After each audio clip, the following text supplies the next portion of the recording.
There is a blessing in everything. Behind every moment of adversity in your life, there is a blessing and a lesson. Every moment of adversity has those two things. Pain always leaves a gift. Sometimes the breakup is the blessing. See, sometimes you got to get rid of a man in order for God to give you the man that you really need. You just have to hang in there.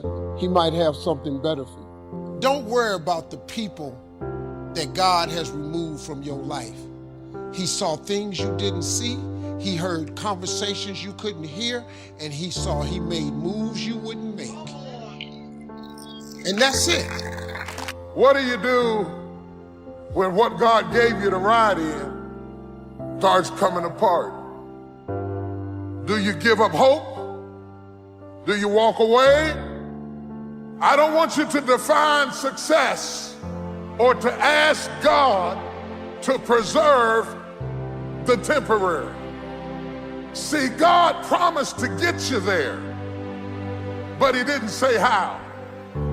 And if you're not careful, you will put all your energy and you'll put all of your work into preserving something that God only gave you for a season. God brings some people in your life to get you from point A to point B. The thing you was counting on to get you to the other side. The job you thought you'd retire with. The house you thought you'd have the rest of your life. And the storm got it. How many of you have lost some stuff in the storm? Lost some people in the storm, and it made you feel like a failure. It was a temporary blessing. If it was meant to stay, it couldn't leave. You're in love with what you had.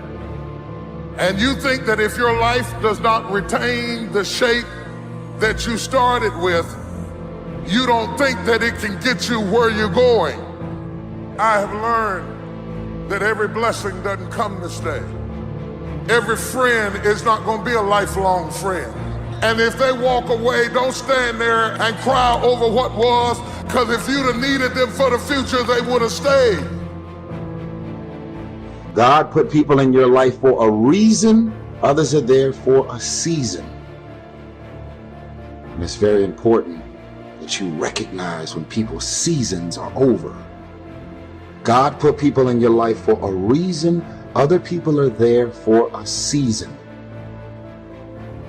Is the season over? Or have you decided, because you're desperate, because you just need validation, you need all of these people and things around you, you've decided to drag these random people into the new season of your life? You have a boat, and your boat is at its capacity. And in order for your boat to not sink and go underwater, and that could be your career, that could be your life, that could be your personal life, your relationships, is that relationship over?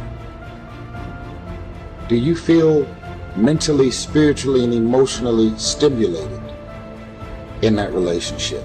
Are you just holding on to it because you got this concept of loyalty that you have overused and overabused? Well, I've learned that loyalty has an expiration date. Loyalty isn't some open-ended thing that just goes on forever. Because technically, some people just don't really make sense for your life and the new season, the mind and the space that you're in. Think about this. This is a reminder that loyalty has an expiration date. You ever been in a relationship with some folks 3 years ago, and then you run into them and you're like, man, what was I thinking dating her or dating him? And you almost want to beat yourself up for even the fact that you were in love or had all of these ridiculous feelings for this person. That shows you right there that loyalty has an expiration date. You could never see yourself not being with that person.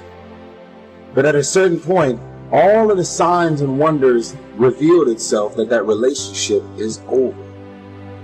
So if you had drugged that person, those people, those friends, into the new season of your life wouldn't be going as well as it's going right now. We all have things happen to us in life that we don't understand.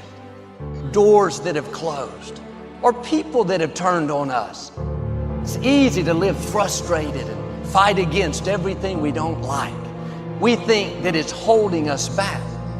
Everything serves His plan. Not just the good things.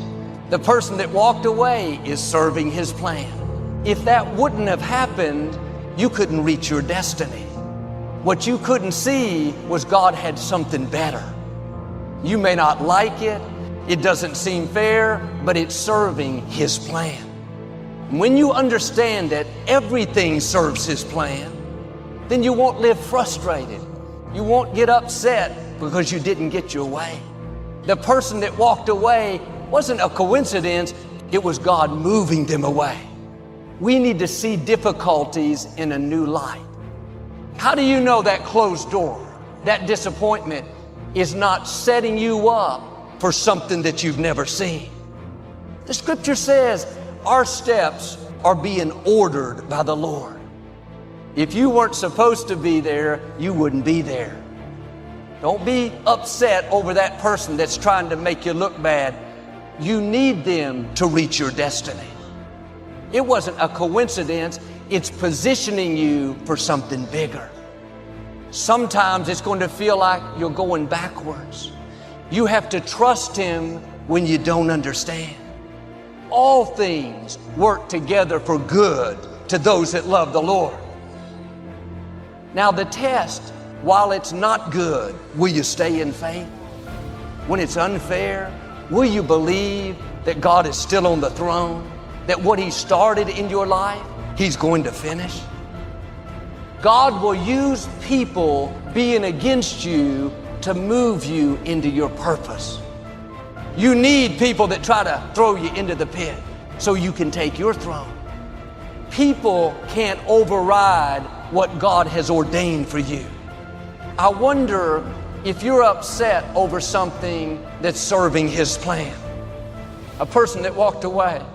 Doesn't make sense. Stay in peace. It's all a part of the plan. God knows what you're going to need in the future. Many of the challenges that you're facing now, they don't have anything to do with now.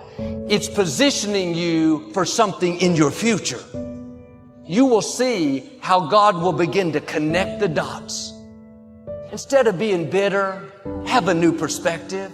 It's serving His plan. The betrayal, the closed doors can be discouraging. It's not working against you, it's working for you. God will never close a door without opening a bigger and a better door. If you'll keep the right attitude, one day you'll look back, Lord, thank you for closing that door. Thank you for moving that person out of my life. I would have never met my amazing spouse. We don't grow in the good times. Everyone is for us. Things are falling into place. We grow when it's difficult, when we have to stretch. That's why you can't pray away every challenge. If the situation is not changing, then God is using the situation to change you. If God made everything easy for us, we wouldn't be ready for where we're going. God has amazing things in your future. But to get there, you're going to have to defeat some big giants, outlast some strong opposition. You have to stand strong and show the opposition that you're more determined than they are. That challenge is not going to defeat you, it's going to promote you. Instead of complaining about what's not turning around, see that as an opportunity to develop your faith. Keep doing the right thing when the wrong thing is happening. Keep thanking God when you don't see any sign of it. His grace doesn't mean He's going to remove every challenge. It means He's going to increase your strength so it doesn't feel as difficult. Now you can handle what you couldn't handle in the past. What used to bother you doesn't bother you anymore. God has a plan. You will grow through what you go through. Everything that you're going through, at some point, it makes no sense to you right now. But at some point, God is going to reveal to you why all of these issues, challenges, and problems continue to show up, and what you were supposed to learn from it.